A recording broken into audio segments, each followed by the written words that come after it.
So England are in India for a women's bilateral series comprising three T20Is and a one-off test match. I have Valkyrie Baines with me, and we are going to look at the three T20Is. Well, Wankhede is the venue for all the three T20Is. England are here in what seems after a very long time. Your first thoughts on what we can expect from this series? It's going to be so interesting, isn't it? I think you sort of mentioned it there. It's been a long time since a lot of the England players have been there. Sarah Glenn spoke yesterday, England's leg spinner, about having never been in India before to play. But I guess on the flip side of that is there are a lot of players in there with experience from the WPL, so it's not like it will be that strange a concept for them to be playing over there. I guess too, if you look at form for England, I mean, they had a scare against, well, they were beaten by Sri Lanka at home at the end of their international summer in September, and that was a real wake-up call for them.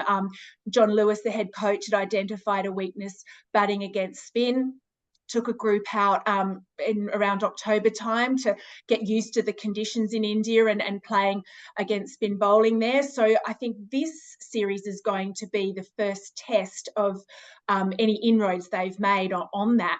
But speaking of Sarah Glenn as well, she may very well feature, because you've been there and hearing the news that Charlie Dean is in doubt, the off spinner. What have you learnt there? So there was some illness bug in the England A camp. Remember, ahead of the three T20I series, the A sides of England and India played three T20s at the same venue, the Wankhede. And Charlie Dean was the captain of England A. She missed out on the final game. So she has a stomach bug.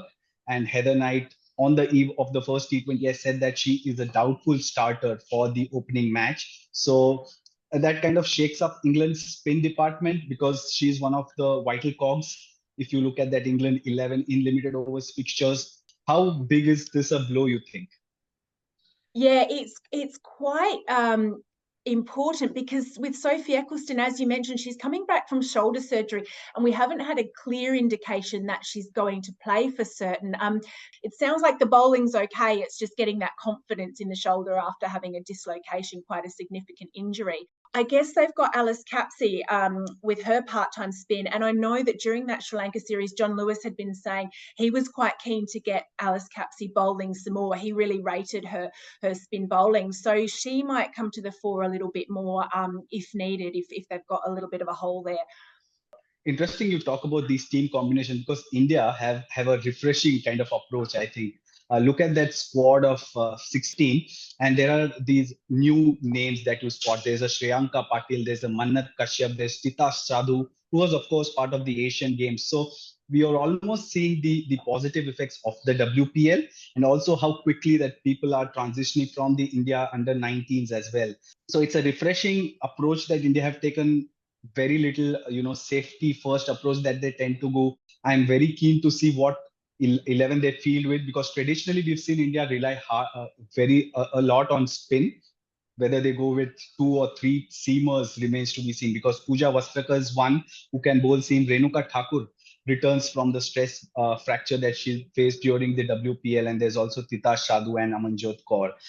What do you think, like, England's combination could be on an ideal day for the T20Is? It does depend on the conditions there. You said that Heather Knight had identified there was a bit of bounce on offer. So that could bring in, their seamers a little more. They've got Lauren Bell and Mahika Gore, the very exciting young quick. She's only 17 years old, so she could feature. In terms of the batting, it's interesting because we've had Maya Bouchier is in the squad, and she had an absolutely blistering summer here in England. She was sort of the fourth highest run scorer in the 100, and that was, where there was only about 33 runs, I think it was, separating the top five in that competition. So it'd be really interesting to see where she slots in, because Sophia Dunkley is back. Now, she had a fairly quiet Ashes series. She took a while to get going in the WBBL, but sort of finished off again on a high note with a 73 or 48 38 balls for Melbourne Stars. So it's a case of, you know, how they sort of shuffle that top order, I guess, to accommodate both or either of those. But yeah, it's going to be really interesting to see how they mix things up there.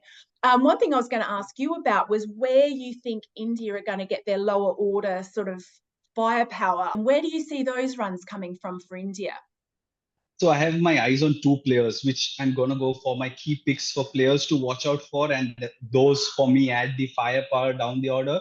One of them is Richa Ghosh, back in India's T20I setup. I mean, she's been in and out for various reasons, but she's back, and I expect her to bat at 5-6, do that finisher's role, has a lot of power, and once she starts to come in her elements, even the Wankhede Stadium would be very small for her. The other will be Shriyanka Patil. I know everybody talks about her bowling abilities. We saw during the A series how she got deliveries to rip past the inside edge of Holly Armitage as well. But where she also comes good is batting at the death. 2-3 balls left, 7 balls left, send her in and she can get those scoops and reverse scoops out. Very clever cricketer, very clever batter. So these two will add the firepower with the bat for sure. But Shriyanka, I think, will be key with the ball for India at the death. Do you have any players that everybody should keep an eye on from the England camp?